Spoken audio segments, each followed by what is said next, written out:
বাংলাদেশে আবারও টার্গেট সংখ্যালঘুরা। ফরিদপুরে মন্দিরের পরে এবার সাতক্ষীরায় সরস্বতী পুজো মণ্ডপে হামলা, নিশানায় শেখ হাসিনাও।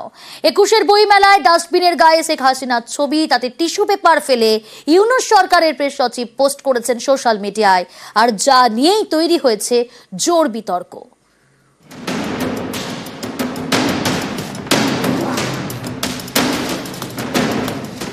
শনিবার রাতে ফরিদপুরের একটি মন্দিরে ঢুকে সরস্বতীর মূর্তি ভেঙে দেয় এক যুবক।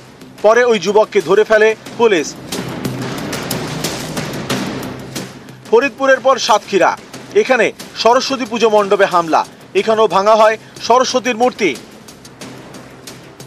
হঠাৎ একজন ব্যক্তি তাকে পিছন দিক থেকে দেখতে পেয়েছে, হঠাৎ বাইক থেকে নেমে আমাদের মন্দিরের ভিতরে টুপি, যে নামাজ পড়ার যে টুপি, সেই নামাজ পড়ার টুপি সহ তার ওড়না, পেঁয়াজ, রসুন, আদা সহ বিভিন্ন ভাবে আমাদের মন্দিরের ভিতরে তারা নোংরা করেছে এবং আমাদের মায়ের প্রতিমার আঙুল ভেঙে দিয়েছে। সংখ্যালঘুরা তো বারবারই টার্গেট। নিশানায় আওয়ামী লীগ।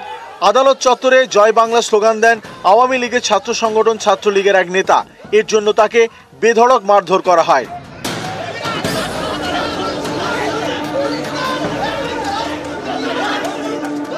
আর এই ছবি দেখলে তো চমকে যাবেন। কয়েক মাস আগেও যিনি দেশ চালাতেন, তার ছবি এখন ডাস্টবিনে।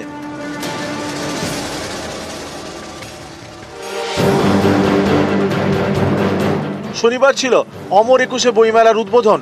সেখানে ডাস্টবিনের গায়ে শেখ হাসিনার ছবি। এই ডাস্টবিনে টিস্যু পেপার ফেলেন ইউনূস সরকারের প্রেস সচিব শফিকুল আলম।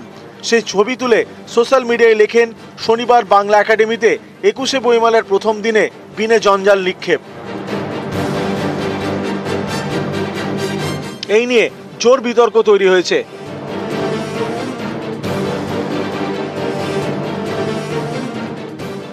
এইসবের মধ্যে ইউনূস সরকারের উপদেষ্টাদের আজব কাণ্ড। দেখুন, খাল সংস্কার ও লাল কার্পেট। রবিবার মিরপুরে 6টি খাল সংস্কারের উদ্বোধনী অনুষ্ঠান ছিল। সেখানে ছিলেন ইউনূস সরকারের 4 উপদেষ্টা। খালে রাখা ছিল খনন যন্ত্র।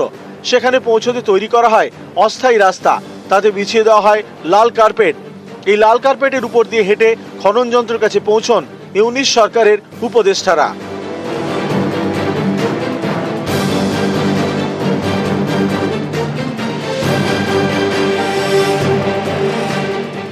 নিউজ 18 বাংলা।